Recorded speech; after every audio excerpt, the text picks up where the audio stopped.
name is John KOOT, a resident of Newton Highlands. I'm of course delighted to have been entrusted with the responsibility of welcoming Newton's mayoral candidates and all of you to today's forum. Usually on occasions like this, the MC says so-and-so needs no introduction. I think today we can agree we have three so-and-sos. I'm sorry, we have three esteemed candidates. Three esteemed candidates who need no introduction other than for me to identify them in alphabetical order as Councillor Ruthanne Fuller from Ward 7, Councillor Scott Lennon from Ward 1, and Councillor Amy Sangiolo from Ward 4. And I'll just ask for ease of questioning, is it okay if we use first names? Sure. Oh, all right. Thank you very much. I think all of us know that describing Newton always calls to mind the story of the blind men encountering an elephant and being asked to describe it. One grabs the trunk, one grabs a leg, one touches the side, the other grabs the tail, and each one has a different idea of what the place is, the elephant is like. And I think that's true of Newton. Each of Newton's villages is to varying degrees different from all the others, yet together they constitute a single municipal entity, Newton. Consequently, I think the thought for the day has to be e pluribus unum.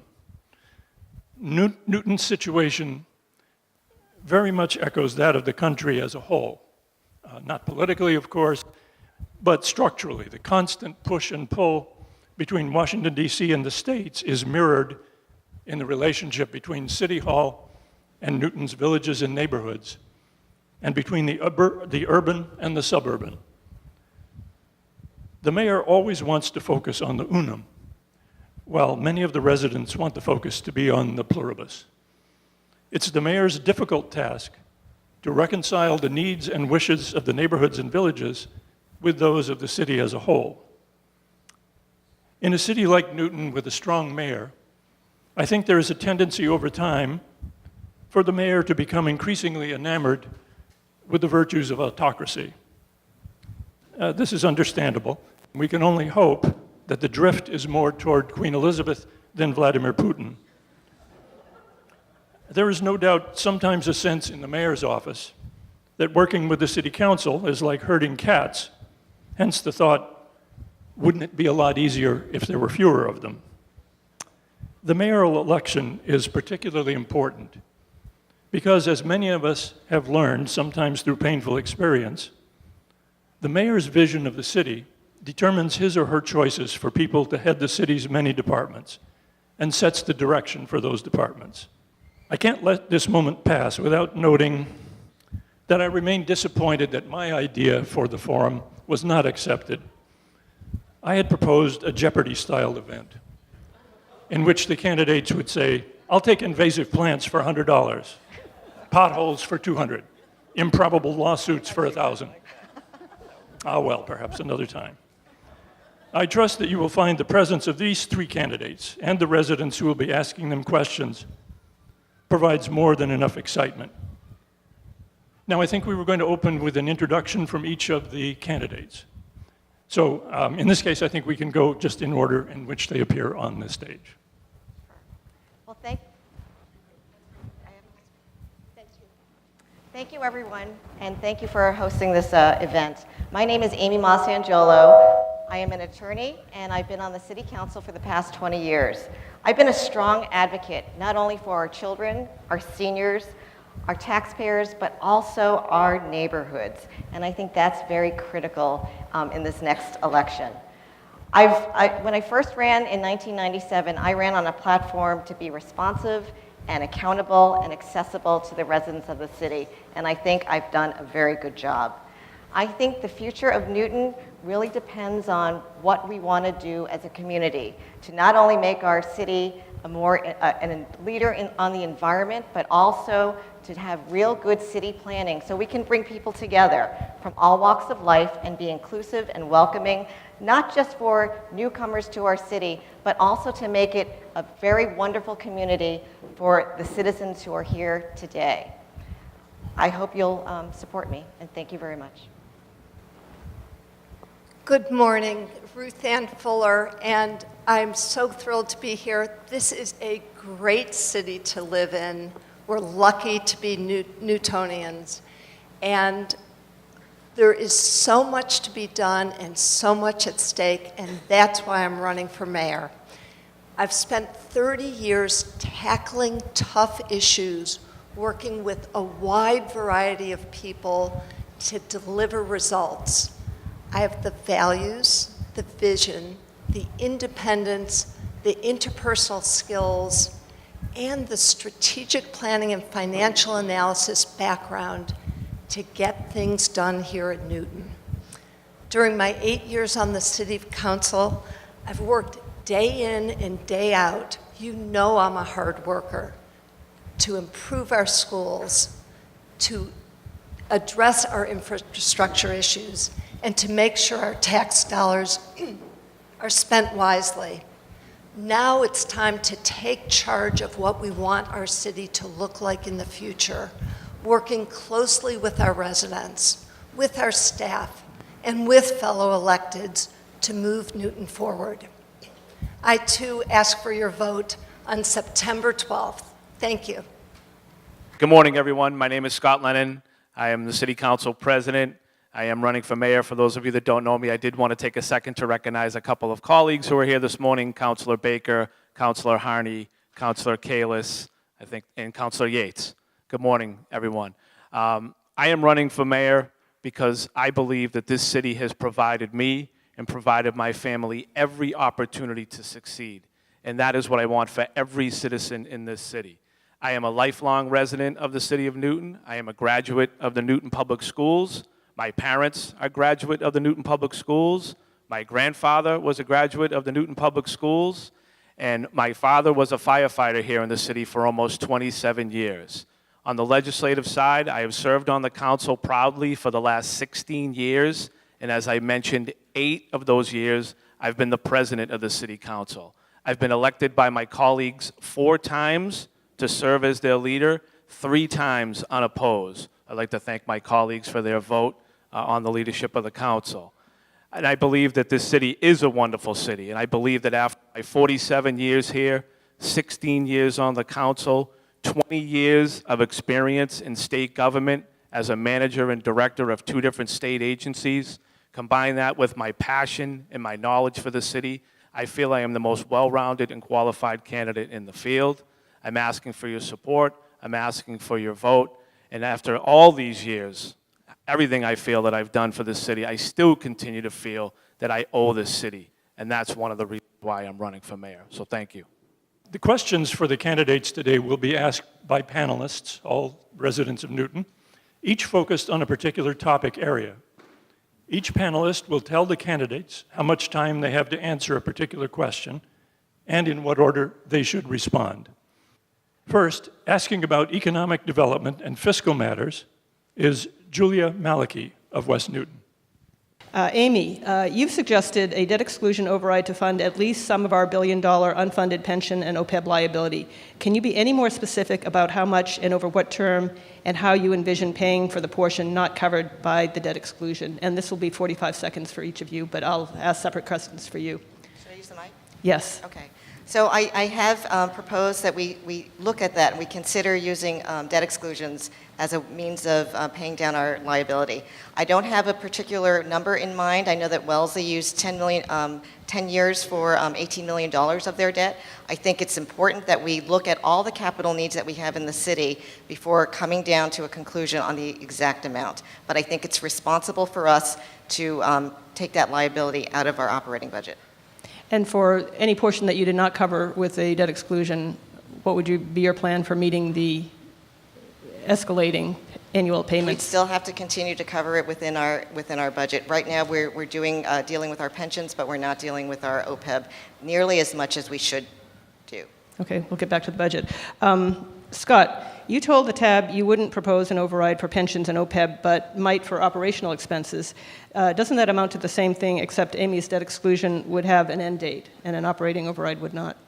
I've said to the TAB, as I explained to them, that I believe that the plans that we have in place for both our OPEB and our pension coverage moving forward, there are sound plans. They've been looked at by both bond rating agencies. I continue to keep with those plans moving forward. When I talked about having the potential for overrides, whether they be debt exclusion or for operational, is to look at city operational expenses in terms of whether it be the schools or city services, debt exclusion in terms of keeping our school plans going, our firehouses down, getting our firehouses completed.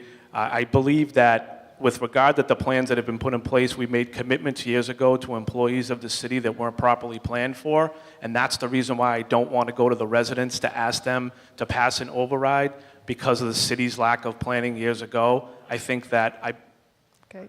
Okay. Sorry, that was 45 seconds. I and- apologize. Ruthanne, See the clock. you said if you also told the TAB that if you proposed an override, it would be for something more concrete and appealing to voters, but that would free up money for other fiscal challenges, and you correctly noted that money is fungible. How would you keep up to a schedule of payments in the absence of an override or debt exclusion? First of all, I have deep expertise. I was the author of this 80-page paper on our OPEB and pension liabilities 3 years ago, so I understand this deeply. It is a serious financial challenge, and no, I would not use an override for this purpose, but remember, we have plenty of other financial challenges, and an override might be appropriate sometime in the next decade. But I've been knocking on a lot of doors. There are a lot of people in this city who are just hanging on barely to stay in this city financially. So we need to tackle these financial challenges within our budget as much as we can. And if we do use an override sometime in the future, I would want to build consensus in this city around education or buildings or education and public safety. Continuing on the general subject of the budget, Ruthanne, quick question. At the Neighbors for Better Newtonville Forum, you said you didn't anticipate the need for an operating override in your first term, but privately said, I believe you said that you do. Which is it? I was very clear about what I said at the last forum that we had, that sometime in the next decade, I would expect that an override will be on the table. What the exact timing is, we're going to have to dig deep in the numbers when we're in office and figure out how we're going to pay for everything. We've got this $1 billion to pay for. We've got a lot of building projects in front of us, and you can see inflation rates going up. That's going to put pressure on our union contracts. Okay. And this is not going to be easy. And remember, we have to keep remembering there are financial challenges of people living in this city. For all of you, you've all been on the council for many years, and you talk about digging into the numbers when you're in office, but you've all been there to see the numbers now. When I asked earlier about the increasing share of the budget attributable to schools at the last forum, you all basically said you wouldn't impose a cap, but we'd have to manage our revenue growth and expenses. Where do you see, if not through a debt exclusion or override, where do you see finding increased revenue? And if you could each take about 30 seconds, what form would increased revenue take? Some of the things that I think we should be looking at is being a little bit more aggressive with our pilots, Julia. I also believe that we have the ability that we just started to scratch the surface on at our last budget discussion, was looking at special ed and having the ability to maybe do some expansion within our schools, specifically at the central administration or even possibly at Aquinas, to bring some of the special ed in-house where we may be able to have services provided by Newton for other cities and towns that could possibly generate revenue while saving the city money. I also think there are a number of things that we could look at in terms of generating revenue with regard to some of the cell companies that are looking to put things within, locate their services within the city, looking at the number of permits that are being charged, and how much are charged in terms of street openings and construction that we should be looking at with, in comparison to other cities and towns. And I'd also respectfully, in a respectful way, like to look at the possibility of naming rights throughout the city. Doing it in a very respectful way, not doing it in a way that we would have Coca-Cola Stadium, but have the ability to invest some more money from our community back into our community. Okay, Ruthanne? The most attractive place to increase revenues by far is increasing our commercial office and retail tax base. We need to do it in a thoughtful, responsible, proactive manner. Let me just give you one example. Had we proactively planned for Needham Street, TripAdvisor, instead of moving across the border to Needham, could have been right here in Newton where the Northland project is. Let's proactively plan for each of our individual villages and commercial centers.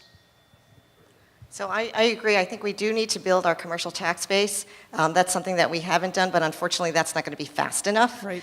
So what I think we need to do is really reach out to our community partners, not only our existing businesses, but also our institutions and our nonprofits. And as Scott had mentioned, go after the pilot agreements and be aggressive with it. We also need to look at our budgets and really need to hone down and make sure our administrative costs are contained as much as possible.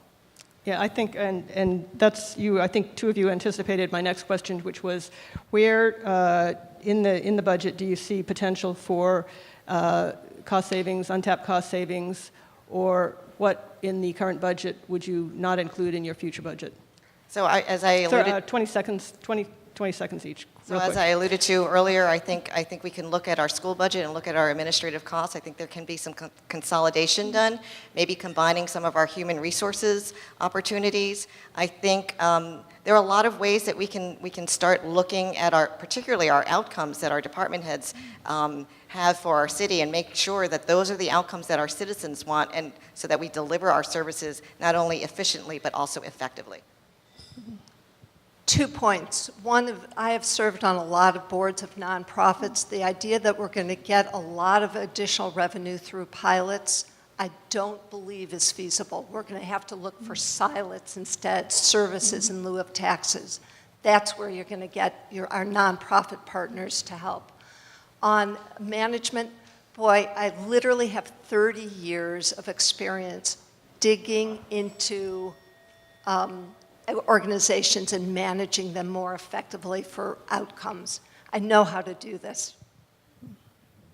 As a budget professional right now, as I have been for the last 14 to 20 years, as we all know, salaries and benefits are the largest part of any budget. We will continue to look at economies and efficiencies. I think as Councilor Sangiolo mentioned, we have a number of departments, not only in the city or in the schools, that we may look to see if there could be some economies there and efficiencies, and I'll leave it at that. Okay.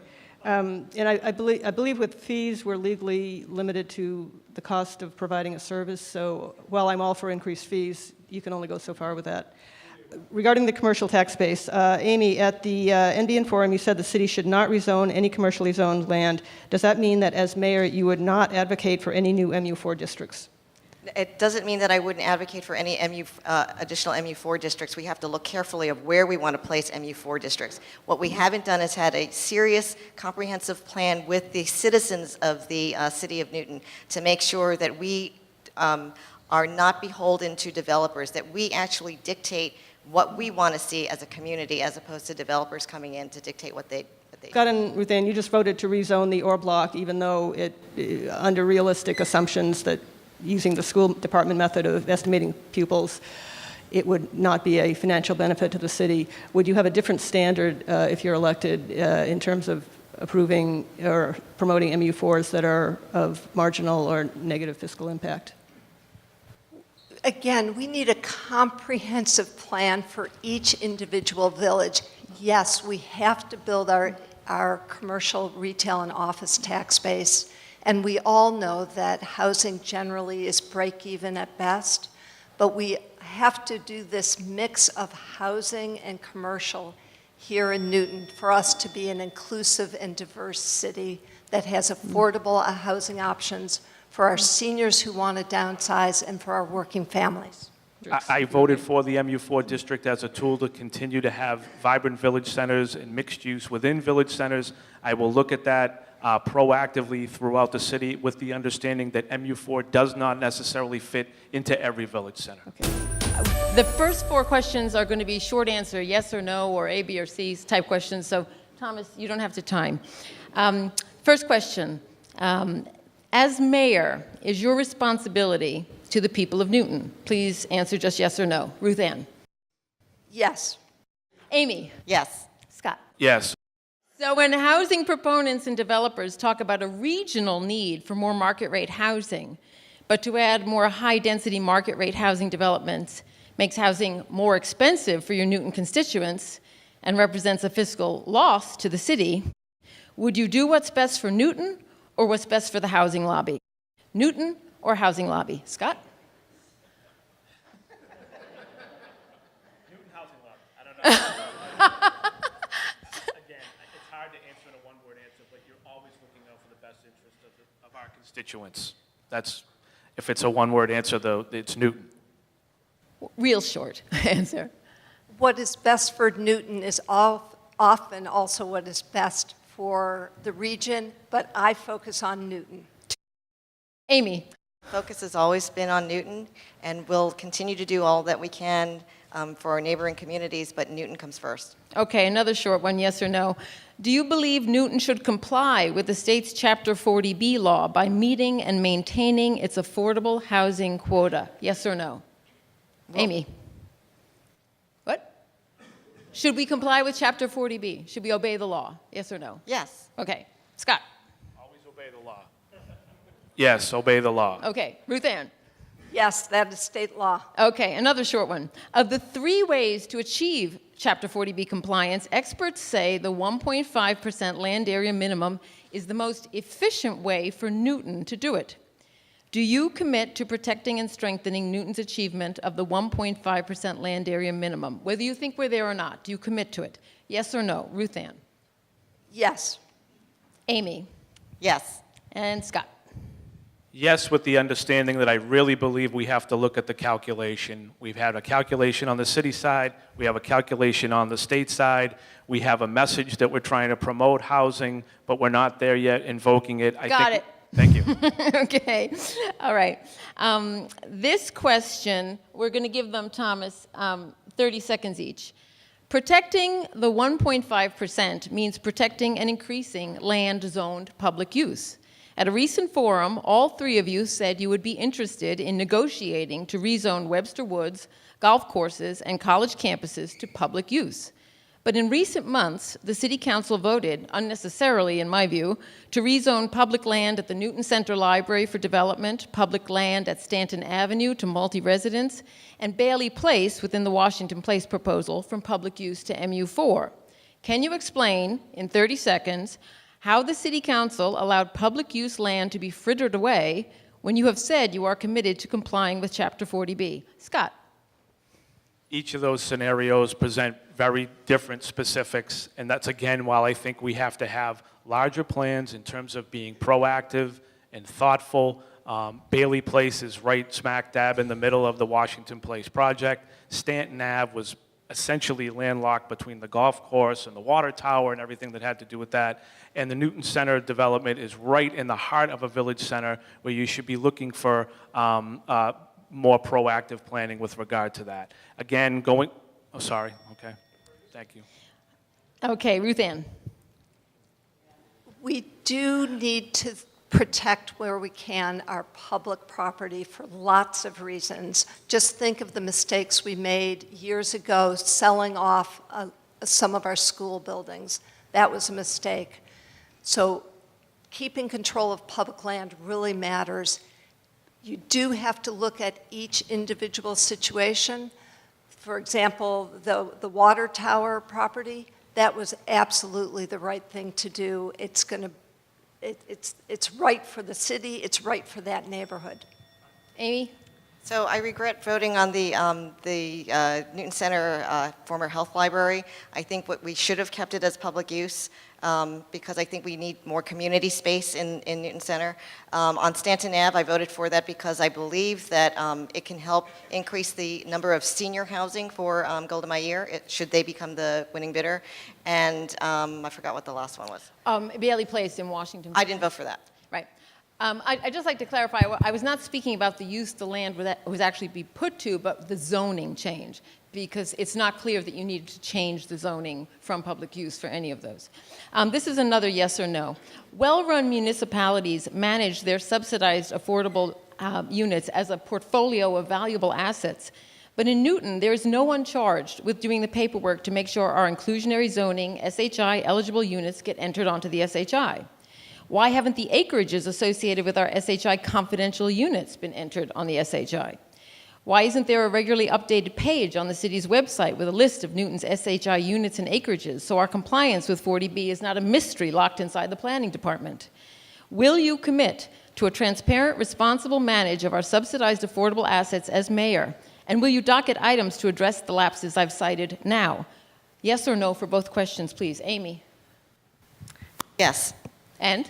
Yes. 2 questions. Yes and yes? Okay. Yes, and yes, I'd be happy to co-docket with Amy and Scott. Yes and yes. All right. Wonderful. Okay. This one is going to be, Thomas, 30 seconds. Speaking of managing valuable assets, at an earlier forum, you each promised to look into the issue of publicly funded, subsidized affordable units at Pearl Street, Eddy Street, and Commonwealth Avenue and get back to us. Have you? What specific action will you take now or as mayor to ensure that those units make it onto the SHI? Ruthanne. I've not done the work, and I apologize. I could have and should have, and I didn't. So we should be looking at each of those projects one by one and understanding why they aren't on the SHI. Sometimes, though, we do want to have projects, for example, at Washington Place. I was happy to vote for a mix of types of units so that we had affordable housing for low-income and working family, and therefore it was not going to be on the SHI, and I'm willing to make that compromise sometimes. Thanks. Scott? Scott's next. I understand that this was an item that was before the Finance Committee and Right. that analysis had not been done yet. So putting on my president hat, I would want to make sure that we talk to the chair and getting the information back in a timely fashion.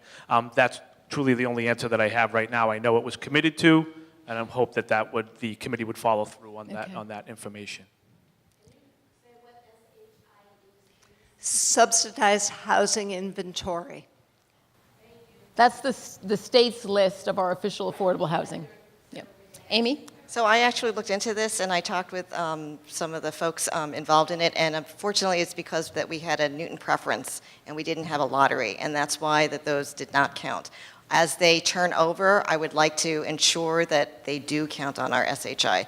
We use public funds in order to build those, so we have an obligation to make sure that those are included in our housing inventory. Okay. This next one, Thomas, give them 45 seconds each. Many people in Newton are very upset about a divided city council's approval of Washington Place.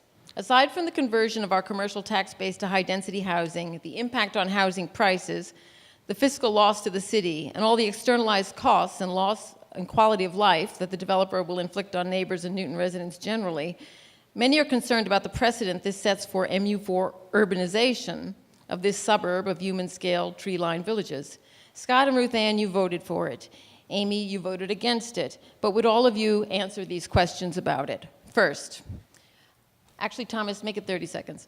In one sentence, why did the city council impose Washington Place on top of Austin Street and Court Street over the tremendous protests of Newtonville residents? Scott. The land use petition was before the council. As we, in a quasi-judicial manner, we take up every petition that's before us. We work extremely hard to try to get the best project that we can with regard to what's presented. We've worked for almost an entire term working with the neighborhood, the developers, to try to make that area more pleasing, more productive, much more worthwhile. I, for one, always tried to look at what the alternatives may be, and that was another thing that factored into my decision on the vote to vote for it. Ruthanne. Why did the City Council impose Washington Place on top of Austin Street and Court Street over the tremendous protests of Newtonville residents? We should have proactively been planning for Newtonville as a whole. That was underlying your question. It would be much better if we understood what we wanted Walnut Street and Washington Street to look like. This project went through the City Council and the land use for months and months and months. I listened very carefully. There were a lot of people who didn't like the project at the end. There were others who lived right nearby who also did like it. I thought it was the right project in the right place at the right time, at the right size, once it was finished. Thank you. Amy. I voted against it, and I can't speak for my colleagues who voted for it, other than I truly believe that they thought that it was a good project and it was something that they could support, despite the fact that there are so many people in the community that are concerned about the overdevelopment of particularly the Newtonville area. Ruthanne referenced the need for city planning, and that's why I didn't vote for it. I think we do need to have that planned first before we have developers come in to tell us what they want, as opposed to us telling them what we want. Thank you. The second question about this. Okay.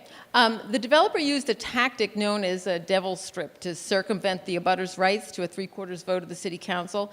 That tactic has never been adjudicated in a Massachusetts court, but courts around the country have rejected it. By approving the project, the City Council pushed the burden and the tremendous legal costs of taking the devil's strip tactic to court. They push that onto the abutters. Does that seem fair to you? Yes or no? Don't need to time this, Thomas. Ruthanne. I listened very closely to the solicitor at the City of Newton, who thought it was legal and appropriate. Amy? No. No? Not fair. Okay. Scott. Again, going back to my response from earlier, it was looking at what the alternatives were. It was the same project, continuing to make sure that that project could work for that area. And again, to me, that came down to the alternatives. One of the recommendations of the Charter Commission is to eliminate the ward-only elected councillor. Is the potential loss of ward-only councillors a step in the right or wrong direction for the city? And if you could say why. Again, 30 to 45 seconds. Scott, if we can start with you and go down the line. I'm supporting the recommendations of the Charter Commission. I believe that the at-large model can work. There is one representative from each ward and then 4 at-large for those that aren't familiar with it. I do believe on issues such as land use and zoning, where these are decisions that are affecting our city citywide, that it is very important to hold the accountability of all councils that are voting on those. And I believe that one of the best parts about the proposal as well is that this will be on the ballot and that every citizen of the city will be able to have a say in what the future of their government will look like. I prefer, there was a short window where the Charter Commission had approved double wards or a district model. I really liked that version of local representation. I liked the idea that there would be a smaller geographic area for some candidates to run in. But on the whole, I think the reforms in this are positive, and I am going to vote yes, despite my misgivings on that. I really like that each voter will be able to vote for each city councilor. I really like that the diversity of people who can be elected is more likely to happen in this model. I like that each area of Newton will have a designated city councilor. I'm finishing my sentence. Sorry. Can I finish my sentence? Same question. So I'm against the recommendation of reducing the size of the board to 12 and also getting rid of the ward-only elected councilors. I'll tell you why. I understand the desire to reduce the size of the board, but not at the expense of losing the voice of the ward and the villages. I think it's very important that everyone have a seat at the table. I understand that some people think that there should be more accountability for people throughout the city to vote for their elected officials, but the problem is you could have a councilor with a residency requirement run at large and lose the support of their ward. So where is that ward representation? Thank you. That's it for the Charter Commission for me. Currently, there are only 4 neighborhood area councils: Newtonville, Waban, the Highlands, and Upper Falls. Area councils, unlike neighborhood associations, are elected local government officials and operate with transparency under open meeting laws and are accountable to the voters. Villages that have area councils seem to be in a strong position in terms of advocating for the village's interests. Why do you think that there are only 4 neighborhood area councils and not 13? And as mayor, would you take steps to strengthen the village's capacity for official self-advocacy and encourage the creation of area councils in all of them? Ruthanne? The beauty of Newton is how diverse we are. And I'm looking out, I see Terry Sorrow in the audience. She and her group in Nonantum have a very effective advocacy group. It's not an area council, it works. I see Gloria Gavris sitting there. She was also president of a local association, and boy, did she advocate for her neighborhood. And so there are different ways in Newton that you can represent your village's or neighborhood's interest. And remember, we might have 13 villages, but we've got a lot more neighborhoods. We're really broken down, and yes, we need to keep finding ways to give voice to those neighborhoods, but there are lots of different ways to do it effectively. Amy? So I would certainly encourage other communities and villages who want to form neighborhood councils. As Ruthanne said, I don't think every village wants to have one, but I would continue as mayor to provide the resources for those who do. Thank you. And Scott? I committed to Sally at the last forum that we would put something as a mayoral candidate so that I believe your proposal was to ensure that every village or neighborhood knew that there was the ability to do this or would advocate for that. Whatever the specific proposal was, Sally, I said that I would do that. So that's first. Second of all, I do believe that some neighborhoods do see the challenge of establishing an area council as a little bit daunting. And we met as a neighborhood association in Nonantum specifically about that. We matched up the area council versus the neighborhood association, and they felt that that was the way that they wanted to go in. In Newton Corner, same thing. They looked at the ability of having a neighborhood association versus an area councilor. After having a very successful neighborhood association for years, they've continued with that approach, but I'm happy to look at it overall. Okay, next question, sticking with the area councils. If the proposed new city charter passes in the fall, would you then be in favor of the Newton area councils having a greater say in city politics and decision-making? And as a mayor, would you be willing to meet with such groups on a rotating calendar throughout the year? Amy? Absolutely. I think if the new charter passes, we're going to have to make sure as a community that each area council has a stronger voice. And I've always been about open and transparent government and meeting with folks, and I think that's the mistake that we haven't done enough of. We haven't done enough outreach from the administration side out to the community to make sure that we engage, we listen, we understand what the needs are so that we can meet them and actually build a better community. Ruthanne? The fundamental issue here is citizen involvement and genuine listening to what people in neighborhoods are thinking and caring about, and we haven't done that effectively enough. Yes, there can be area councils and neighborhood associations, but again, we're 88,000 people over 18 square miles, so we're going to have to continue to find a lot of different ways to get genuine input. And the good news is with the technology that we have now, there are a lot of additional ways other than just the usual community meetings. All right. Same I thing. feel it would be my responsibility to meet regularly with the area councils. I think that would be healthy, not only for them, but for the city, for that village, for that boundary area. when you mention about having a say, I would just want to understand exactly what that means, whether that's in an official capacity or in an advisory role. But all I can say that the area councils, the neighborhood associations will continue to have a partner in the mayor's office about proactive planning for their areas, for their villages, and how their community in this city will work. Thank you for your answer on that one. One more on area councils. In 2012, beautiful Newtonville, the precursor to the Newtonville Area Council, conducted a survey to collect data on what residents of Newtonville and business owners thought about the village center and potential changes that they would like to see.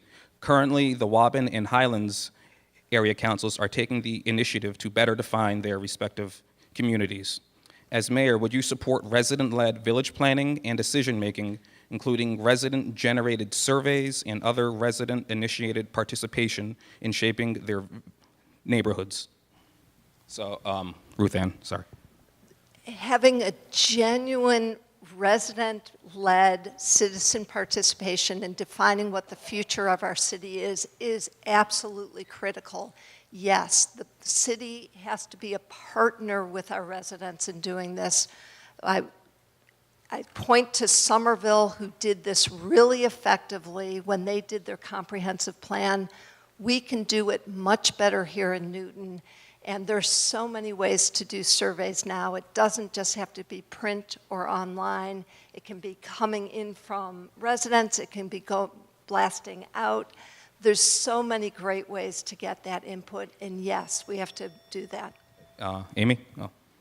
I absolutely believe that resident surveys are a great way in order to get feedback from the community. And yes, it should be, all the planning should be come from the villages and from the neighbors who are most impacted by whatever developments that may be proposed. That's what the city planning should all be about. It should start with respect of our villages and our neighborhoods, and it should come from the residents who actually live there. You're the people who live and work and have to deal with whatever traffic impacts and other impacts that developments that unfortunately we on the city council impose on you. So yes, absolutely. Scott? Scott, same question. I think it would be a great opportunity to engage in resident surveys, resident planning. The mayor provides a vision for the planning department, but part of my vision would be ensuring that we are working very closely with the stakeholders to figure out what that is. I think it's a great tool. It would something that it would only enhance my approach that I've taken with regard to stakeholder input. I think it's a great idea, and it's something that I would commit to as mayor. All right, and last question.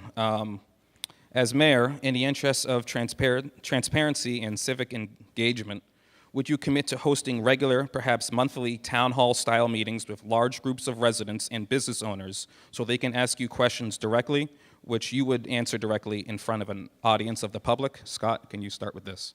Absolutely. I think it would be a great tool, something that I would plan to do as part of a communication plan that I talk about out on my campaign. I've talked very strongly about improving communication in a number of different ways, but I feel that that would be an extremely effective tool to go neighborhood to neighborhood, come up with an agenda, leave enough time for free question and answer with regard to the mayor of the city, to talk about things that are important to them. So it's something that I would wholeheartedly endorse and support. Ruthanne? Absolutely. The mayor has to be out in each of our neighborhoods, whether it's with faith organizations, in our community libraries, at our schools, on a regular basis, hearing from lots of people in a way that's accessible for them to get to. But remember, community meetings and going out to a meeting can be really hard for people, so we've got to supplement that. There's only certain among us who are regulars at these community meetings. That we have to engage other ways to also hear voices of people who are working nights or are really busy. And Amy? Absolutely. I think Mayor Warren had started when he first ran to start with town halls to get a sense of what the community and the neighborhoods wanted the next mayor to do.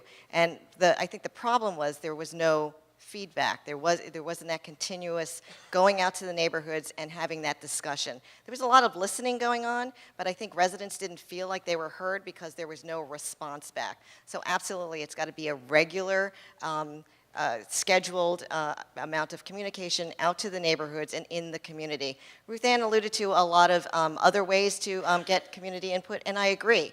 But getting into the neighborhoods and seeing what is happening on the ground is so vital. Newton's population, as you know, is about 88,000.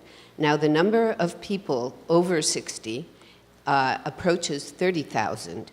The Newton Department of Senior Services published a survey that found that 72% of the seniors responding lived in single-family homes. The survey asked what type of housing respondents would prefer to move into if a change in health status meant that they had to move. They did not ask if they would prefer to stay in their own houses for as long as possible. So we don't know what the answer to that question is. But I can tell you that many seniors want to stay in their houses, but they might need some help to do so. It makes good fiscal sense for the city to help seniors stay in their houses as long as possible.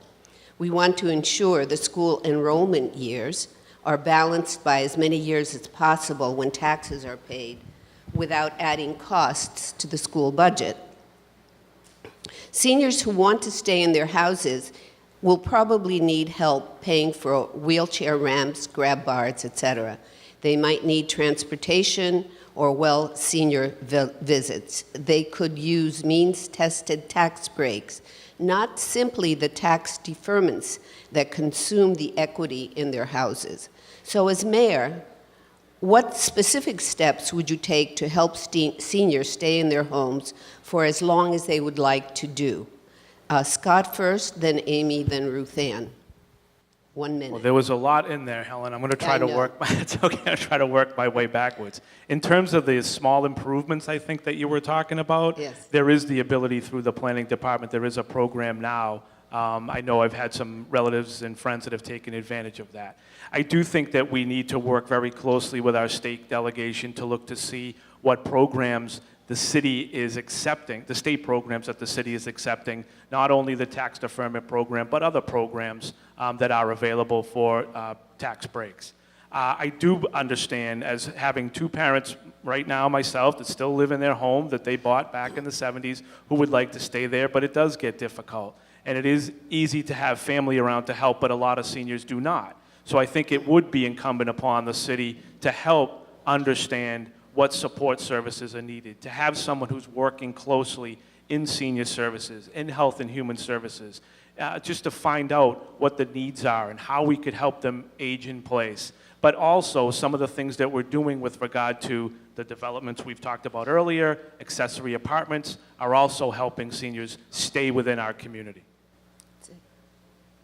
I think we certainly need to do a lot more in terms of senior services. I was on the strategic planning process for the senior center, and I was also a member of Springwell. So I understand the needs that the seniors are looking for and how they need help and assistance in order to stay in their homes. I think we did a lot in terms of passing the accessory apartment ordinance to assist, but I think it's incumbent upon the city not to cut the resources of the senior center and senior services and make sure that they have the resources they need to do the outreach that they need.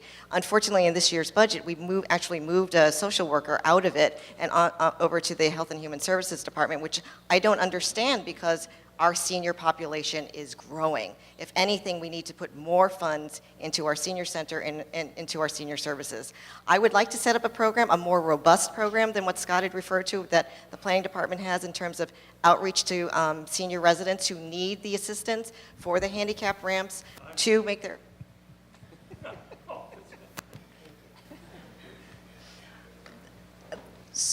So as mayor, here's what I'm committing to. I will always tilt towards the young, the old, and those with special challenges. And boy, we have a growing population of seniors here, and they do have special challenges. A lot of it is about the affordability that you referred to.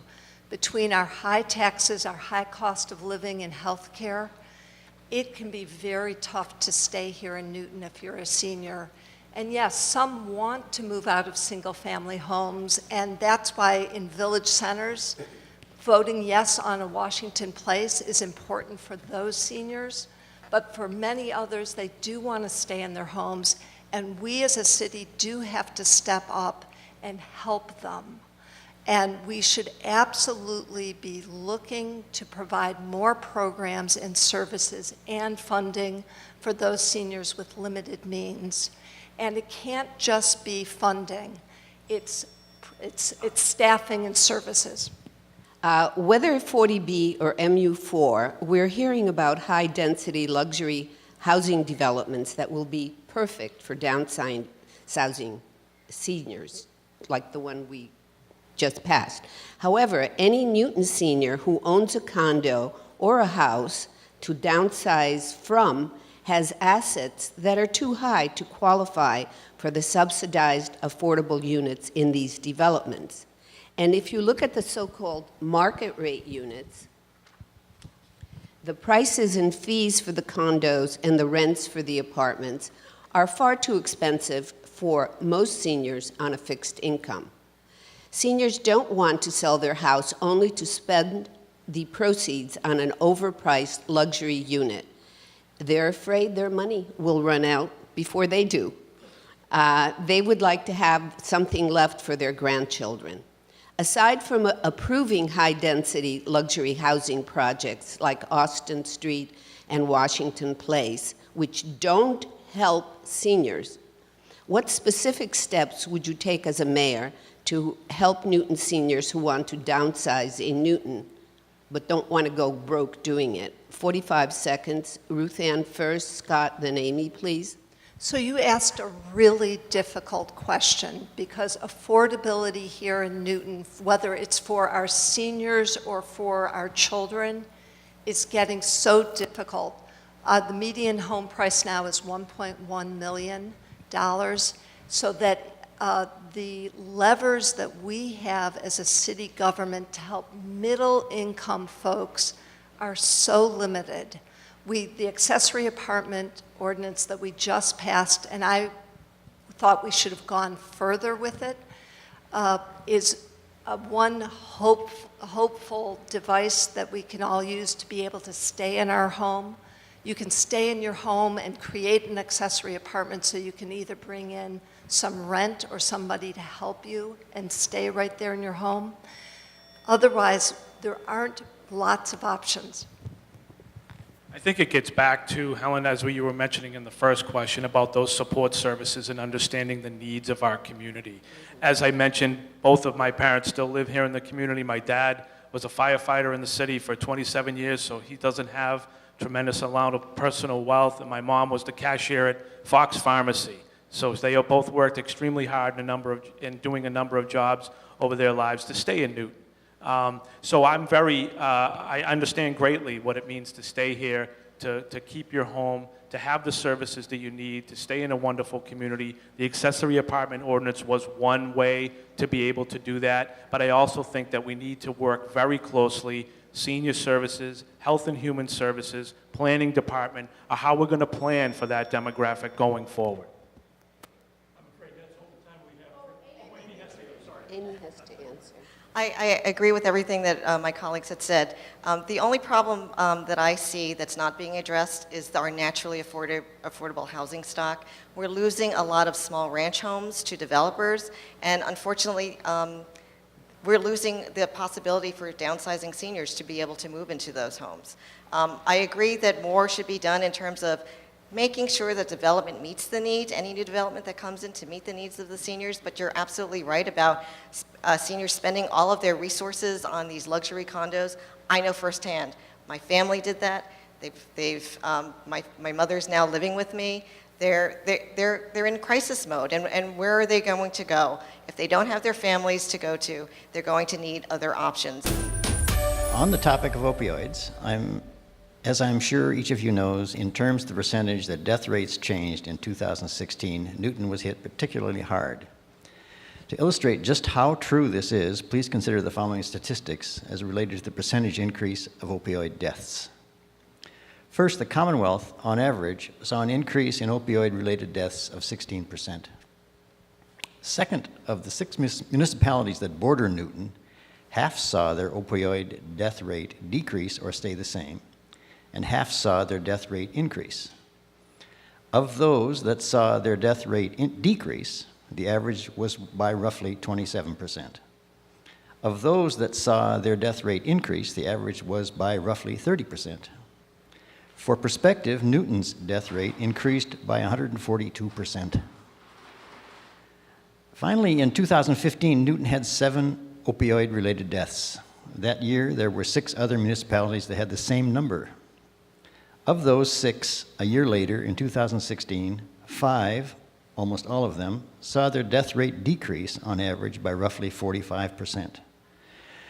Only 1 saw their death rate increase by a rate of 28%. In this same time frame, as previously mentioned, Newton's death rate increased by 142%. In an effort to shorten the, I have a series of questions here, but I think we could pose one question and give each of you a minute, minute and a half. With this broad understanding of how serious this problem is, what would you believe the mayor is or could be done in combating the opioid epidemic? Where does she or he fit into the problem-solving process? What specific action or actions would you take to try to improve this problem, on this problem? Amy? Well, from day one, I think if I were elected mayor, I'd convene a task force of experts in our community. I think Taunton had done that, and Taunton saw a decrease in the number of opioid death rates. That's something that we haven't done. We have experts in the community, not only from Newton Wellesley Hospital or mental health experts. That's what we have to do. In terms of our schools, we need more outreach. I was somebody who was concerned about us losing our youth person in our high schools and going to, I believe it's Riverside Mental Health, and relying on outside consultants. I think we need an in-house staff to address the crisis, particularly for our youth, but also an outreach staff to go out to the community to make sure that we can identify signs of abuse and we can address those signs of abuse. We have a crisis, not just in the nation or in the state, but right here in Newton. Your facts were very compelling, and I've already taken the time to meet with experts. We need to focus right now and hire people to help on the long haul with people who are in crisis. If I am elected mayor, I will immediately docket with the city council a $100,000 request for 2 recovery coaches and another $50,000 for a social worker to work with recovery groups. What do I mean by a recovery coach? Your stats showed it. We have 1 to 2 people each week overdosing on opioids here in Newton. We need a trained professional on staff right now to work with each of those families. It's a long, winding, narrow road that's easy to stumble on when you've got an addiction, and we need trained professionals working with those families. And what did I mean by the $50,000 for the social worker to work with support groups? Often people don't want to work and talk directly to a professional. They want to work with somebody else in a group who has gone through this same hell. That's what I'll do. Thank you, Bill. As my colleagues have mentioned, this is a national issue that's trickled its way down into Newton. I believe we actually do have staff on board right now. It's just how you want to be able to make sure that they're engaged. We have initiated a program here in the city that I think needs to be a little bit more robust. I think we have to have the ability to have our social worker that's in the police department now, to have our health and human services department working with the families that have been affected by this. We do know where those overdoses have happened. We do know the folks that are having difficulties. What are we doing as a city to follow up? The Taunton example that Amy gave is a real example that worked in a community. I work for the sheriff's office now. We deal quite a bit with opioid abuse, and we deal with a lot of mental health issues in the facility that I work in.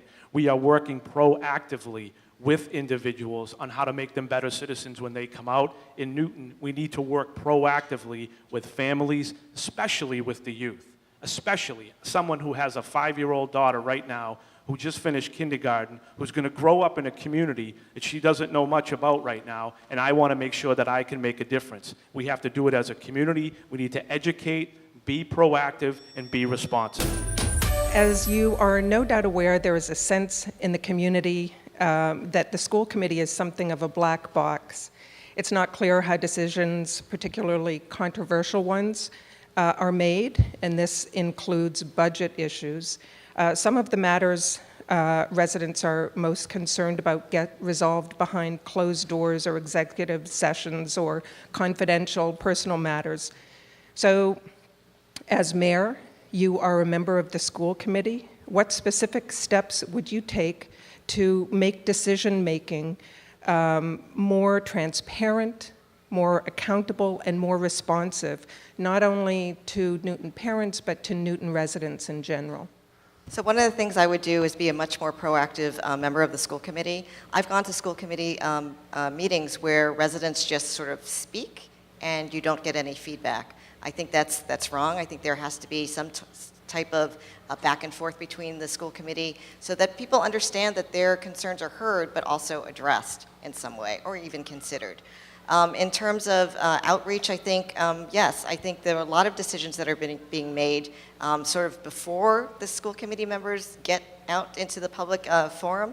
I'm not sure where those decisions are being made or how those discussions are done, but certainly as a member of the school committee, I would make it more open.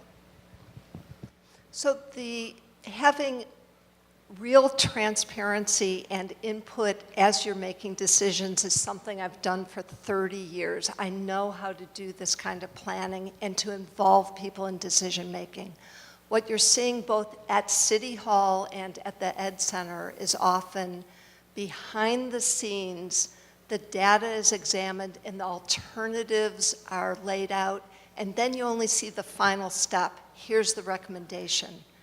All of us need to be brought into agreeing on the goals, seeing the data, the alternatives, and choosing.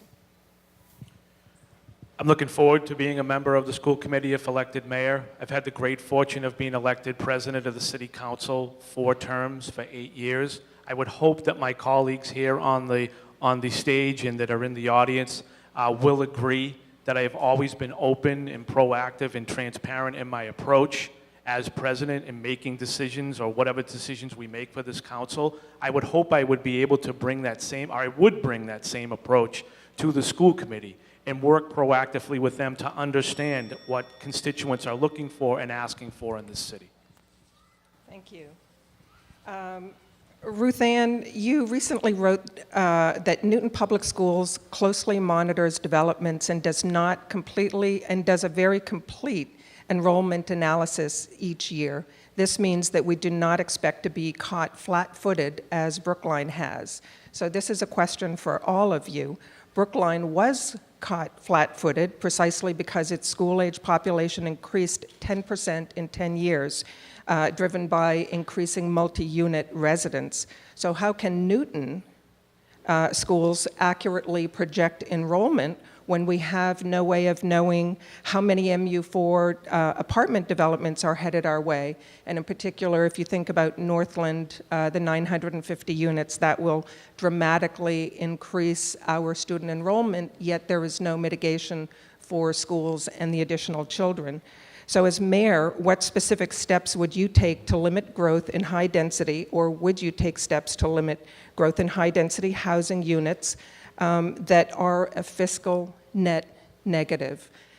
So Scott, I'm going to start with you and give you 45 seconds. I think as my colleague may have been referencing with the 2 high-density projects that we talked about recently, we did do that analysis. I think there was some difference of opinion with regard to the analysis that was done in terms of the effect on the school-age children. I did say I thought it was something that should be looked at again to ensure that that was the case. The developer came back with their numbers to say that that it wasn't a net fiscal loss. However, I think your bigger question is, it gets back to proactive planning, understand where we're going as a community, understanding what development and what zones we want to have throughout our community, looking at projects like the Northland project to see how that will affect our schools in a particular area, not only one specific school, but at the middle school level, at the high school level, how that will work its way through our system. I do not think that it is an exact science with regard to forecasting how many children will come into our city, but I will say I am not someone who's going to advocate to not have that particular growth of having more children in our schools and in our system. Let's take charge of our city. We want to map out what the future of Newton looks like. How many people are going to live here? How many kids? How are we going to pay for everything? How's the transportation and the traffic going to work? And do we have enough seats in our schools for the kids if we grow? The mayor has that responsibility to proactively plan, have a vision, and lead us there. And yes, this intersection of economic development, schools, transportation, and village centers and commercial corridors matter, and we can do this. I think, as Scott alluded to, enrollment analysis is not an exact science, and unfortunately, I think there hasn't been enough collaboration between the school committee, the school department, the city council, as well as the mayor's office, and that's something that needs to happen. As we're planning, as we know that new developments are coming in, or the potential for new developments to come in, we have to be more accurate in terms of trying to forecast it, and whether it's we have enough seats in our school buildings, or even if we have enough funding in terms of being able to properly educate the kids who come in. Okay, Newton has a reputation for providing excellent services and high per-student spending, and that includes special education. We have a reputation to be leading in students in special needs, and oftentimes people will move to Newton specifically for our services. Our special ed services exceed the state budget increases and the state budget requirements. So special education costs are one of the biggest drivers to Newton public budget increases. And I know this is a very difficult and tricky subject, but how do we address special education and be fiscally responsible?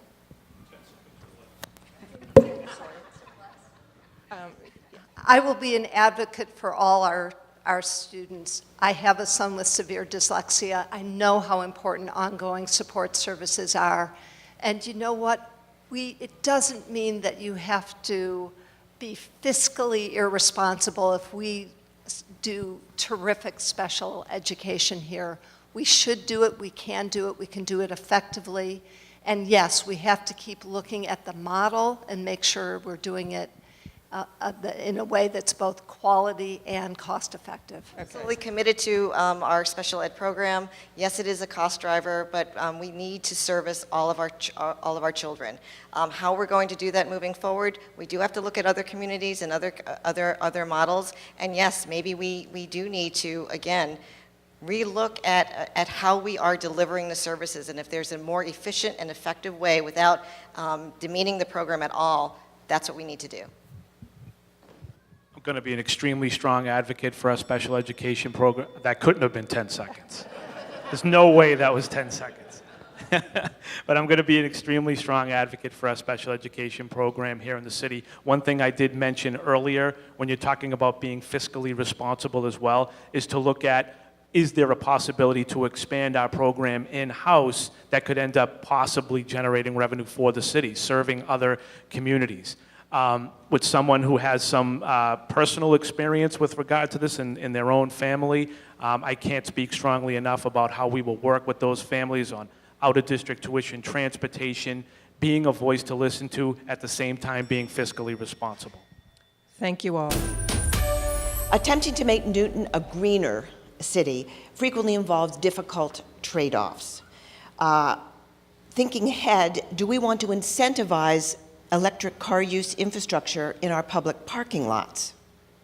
Do we want to incentivize home improvements for energy efficiency with tax breaks, or raise their assessments and tax revenue to fund other green initiatives? As mayor, what specific measures do you hope to implement to make Newton a greener place, and how will you address these difficult trade-offs? I think incentivizing is absolutely on the table as mayor. I absolutely want us to become a zero-waste community by taking food and organic waste out of our waste stream. I think that'll help save us in the long run in terms of funding and how much we spend on waste services. I would like us to become 100% renewable in terms of our energies. I would like us to develop a planning process where we encourage folks to build to net zero in their buildings so that we use less energy. I think the city can be a model. With housing, with transportation, with our municipal buildings, we have so much that we can do and should do. And by the way, you said it's going to be a trade-off. Not necessarily. It is often in our best interest economically in the long term to make these investments. So on transportation, absolutely, we should be having more electric charging stations around the city and requiring developers to do it and having the city do it. Could add more. Newton will continue to be a leader in the environment. If I become mayor, we are seeing on a national level that we will not be getting any assistance from the federal government with regard to where we're going as a community with the environment. There are a number of good things that we've started here in the city. You've talked about energy efficiencies with regard to residences, to our own buildings. We should be, one example would be to really take a long, hard look at our fleet here in the city and what we're doing with regard to electric vehicles. I think we only have one or two. A number of things we're doing in public works, but I'll keep going if I had the time. Okay, and perhaps start with, who did we start with? We started with Amy, with Ruthanne this time. This is about trees.